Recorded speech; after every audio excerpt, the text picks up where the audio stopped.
Using the nanoskins that Momo's house is made of, Momo and company create a giant Buddha robot to fight against the space kaiju. Kinta pilots the robot. Together with Momo's psychic powers and Aira's hair abilities, the group seeks to turn the tides of battle. Hello and welcome to Dandadan, Season 2, Episode 12, aka Episode 24 overall. Clash, Space Kaiju versus Giant Robot. This is the season finale.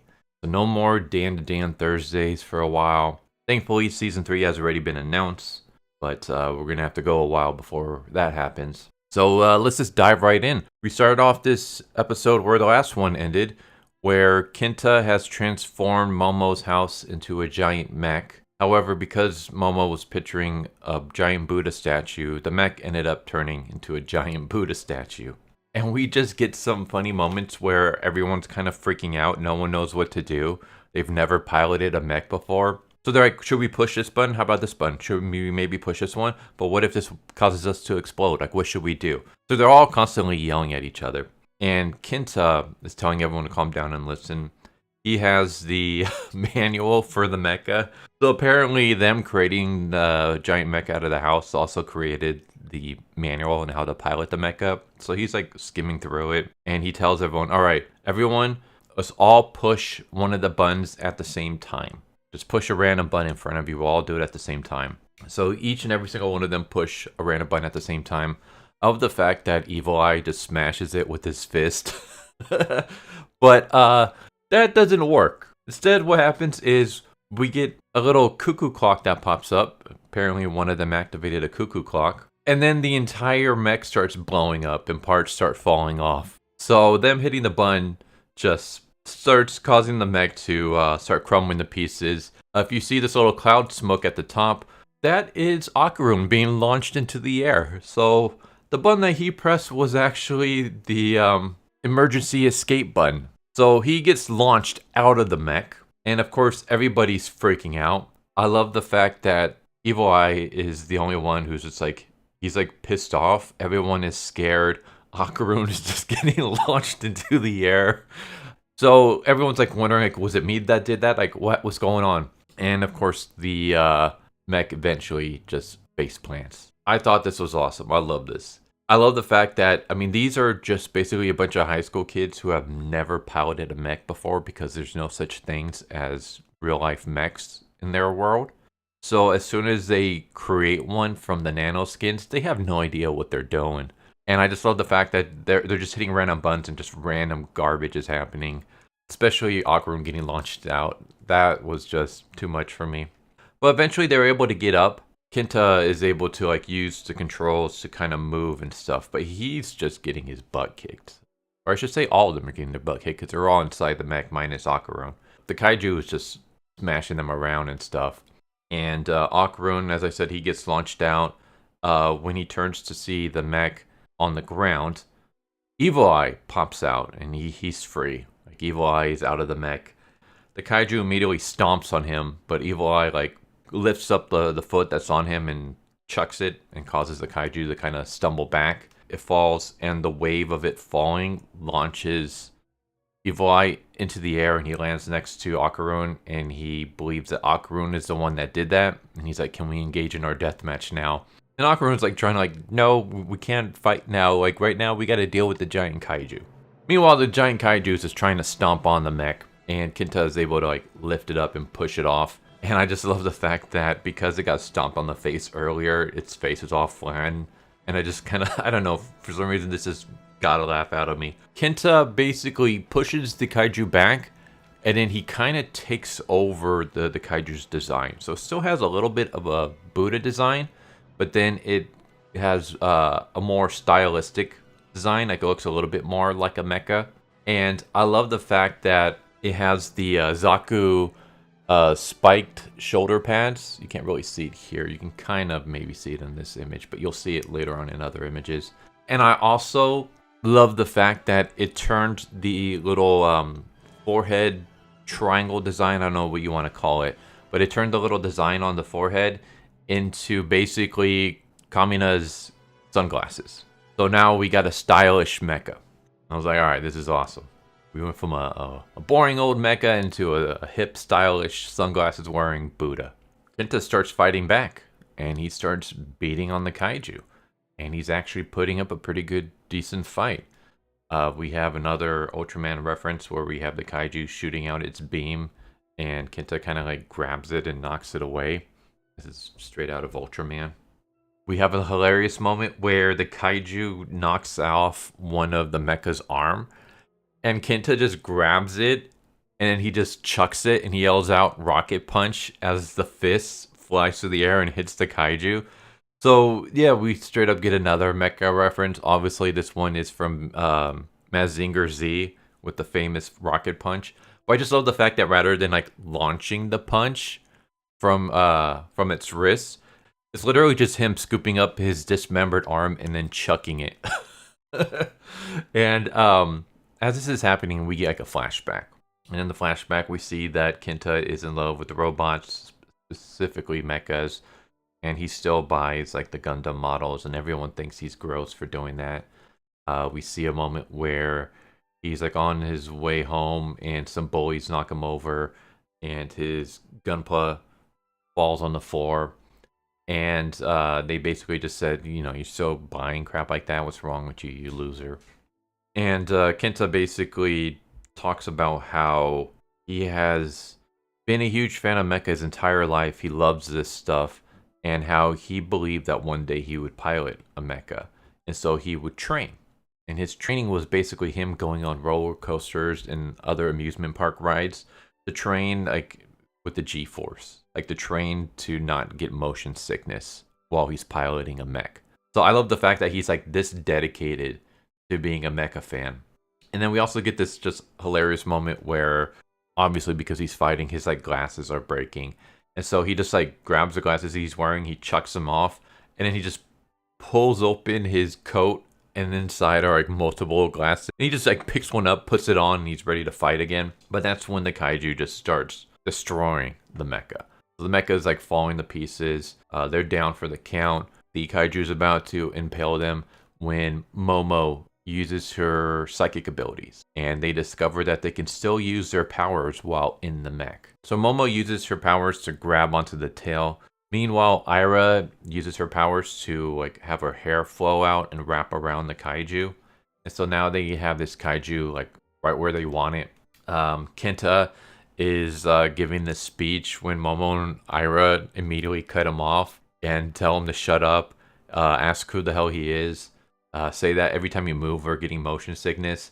But yeah, the mecha basically now is a mix of Momo's psychic powers, the Buddha mecha, and Aira's hair. And because their like limbs were destroyed, Momo's having to use like her psychic powers to form the arms and legs and stuff. It's pretty cool. But Momo basically grabs the kaiju, lifts it up into the air, spins it a bunch of time to give it motion sickness. Basically has payback for causing Momo to have a bunch of motion sickness. And then she power bombs this thing. And I love this artwork. I think this is just straight up a colored copy of the manga panel. But she power bombs the kaiju. And then here we get a pretty cool look at the mecha and how it looks. And we get this funny moment where the kaiju just kind of puffs and then it immediately starts shrinking like a de-inflated balloon. And as that happens, it's defeated. Because it's defeated, we're out of the empty space. And we're immediately back in the city.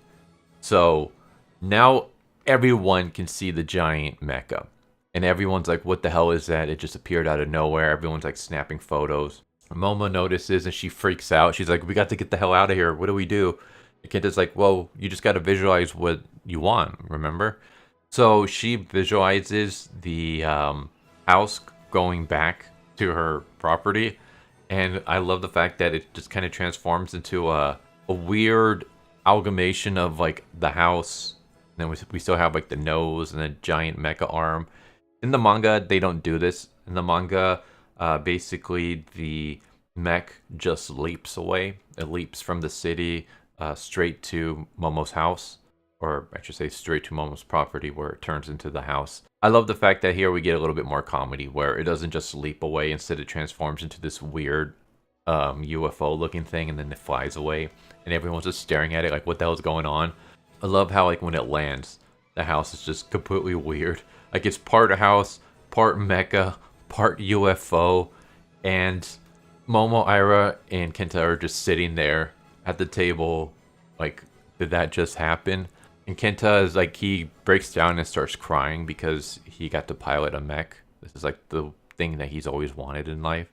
And he finally got to achieve it. So he's like just super overjoyed. So he starts crying. Meanwhile, Moma and Aira rush to use the bathroom because they got to throw up. And I love the fact that Aira gets there first. So you just, as Kinta is crying, you just see Momo like just banging on the bathroom door trying to get in. Then she rushes to the kitchen sink. I thought this was interesting. So this isn't in the manga in the sense that it's not in the regular chapters, but it is in volume 9 as an omaki. So for anyone who doesn't know what that is, omakis are kind of put into manga volumes. They're usually non-canon, but sometimes they could be canon, but they're just like little snippets of, you know, just life or whatever. They're usually comedic. So in this omaki, what we get is we see what happened to Akurone and Gigi. Like what happened to them after the battle. And so we see Akurone sees the UFO flying away and he's like, you know, wait, come back. And then he notices that there's a giant kaiju. It's still on the ground. It's not a giant anymore. It's human size now. And he also wonders where the evil eye is. So he's running around and he sees the evil eye climbing a building. And he orders the evil eye to get down, but the evil eye refuses. And so Akurone gives Gigi, or the evil eye, a meat bun, which is hot. And as soon as the evil eye bites into it, because it's hot, he turns back into Gigi. And then him and Akurone grab the kaiju and rush back to Momo's house. And for some reason, they decided to give them like dopey, goofy, smiley faces, and they do the cutesy anime laugh. I don't know why they did that for this, but it was, to me, I started laughing. Like it was just so dumb, but so hilarious. But yeah, in the original manga, it basically the mecha jumps to Momo's house, and then we just see Akurone and Gigi running with the kaiju. All this other stuff with Akurone seeing the UFO flying away, and Evil Eye on top of a building refusing to get down, and Akurone having to bribe it with meat buns. That's all in the omaki. But I like the fact that they actually adapted that for this episode. But yeah, they bring the kaiju back. Kinta comes out and he starts bragging about taking down the kaiju, even though technically it was Momo that did it. Well, Momo with Aira's help. But I love this where Kinta is basically like saying, is this what you guys do in your free time? Do you guys fight giant kaijus and stuff? And Akurone has to explain, nah, not really. Mostly we're just trying to look for this golden ball, and we believe this thing has it and stuff like that.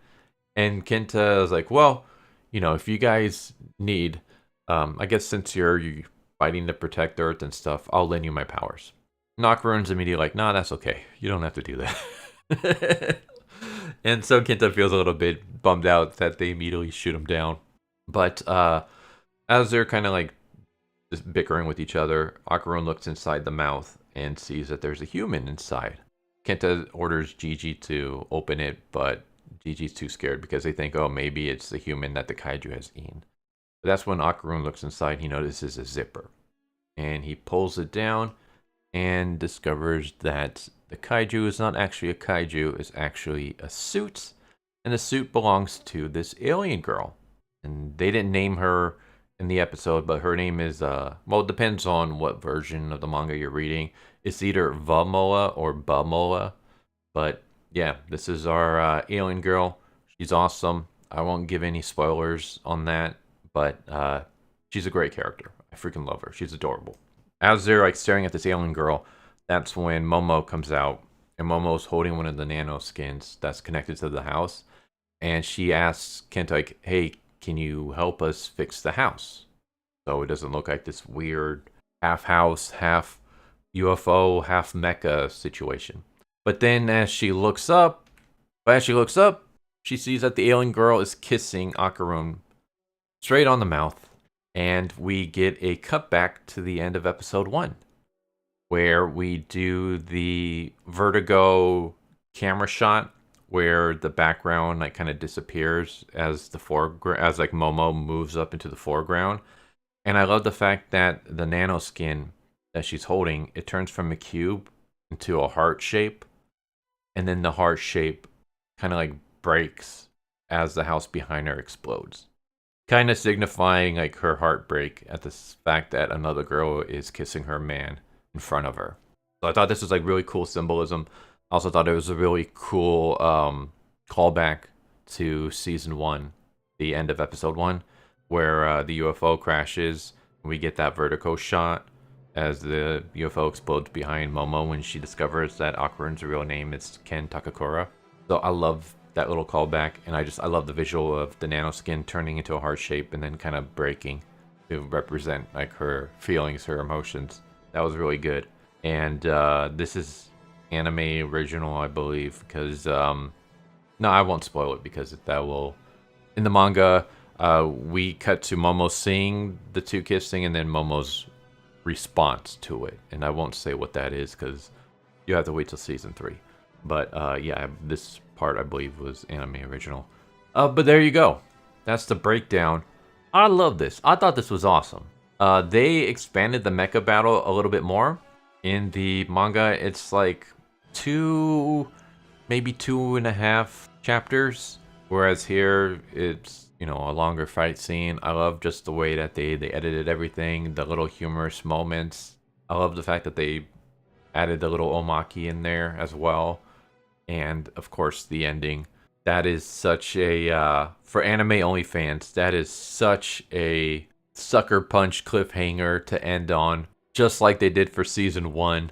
Yeah, I thought that was just like a really nice shot to end on. This is basically the callback to the end of episode 1, season 1, with the explosion and the vertical shot. But this was great. I freaking love this. I thought season 2 was awesome. When it comes to which one was better, season 1 or season 2, to me it's really hard. Because it's like basically trying to, you know, pick between a perfect 10 and another perfect 10. I would say maybe season 1 edges it out just a little bit. Because I'm not the biggest fan of the Evil Eye arc. It's not terrible. Like it's still a really good arc. I'd still give it like an 8 out of 10. But it's not my favorite arc in the series. And also, I thought that the episode with Acrobatic Silky is still like just that episode so freaking beautiful and so done, so well made. And I think that episode was better than the Evil Eye flashback that we got in this season. So season 1 edges it out for me, but this was an amazing follow-up. Like this is still such a fantastic series. I am so glad that Science Saru decided to be the ones to pick it up. I've mentioned it before in previous videos. I was a bit wary of Science Saru, not because of anything they've done in the past, but just I didn't know too much about them. In what shots that I saw before, I was like, the artwork doesn't look detailed enough. I don't think it'll be able to really capture the essence of Dandadan. And as soon as I watched the anime, I was proven wrong. Science Saru is the perfect studio for this series. You can tell that they have a lot of love for this series. Everything from just the actors that they picked to voice the characters, the animation, the coloring designs, like the coloring choices that they pick. It's one small little detail, but it just adds so much. The music choices, like everything has just been perfect. Even the little anime original stuff that they add doesn't take away from the episode at all whatsoever. In fact, it just enhances the story that's already there. So everything that they've done, in my opinion, has just been fantastic. There has not been an episode that I've disliked. I would say that the worst episode would be like an 8 out of 10, which is freaking amazing. So yeah, this series is fantastic. This season was really great. I loved it. I can't wait for season 3. And I'm going to be a little bit bummed out that we're going to have to go a while before we get more Dandadan. I was enjoying my Dandadan Thursdays, but yeah, what a way to go. And this was awesome. This was fantastic. I loved it. So there you go. Dandadan. Season 2, episode 12, aka episode 24 overall. Clash, Space Kaiju versus Giant Robots. The season finale. Freaking fantastic. Hope you enjoyed the video. Hope to see you next time. Take care. Later. Thank you for watching my video. I hope you enjoyed it. If you didn't, I still want to thank you for watching it this far, and I hope the next one is more to your liking. With that said, thank you once again, and I hope you guys and gals have a good one. Later.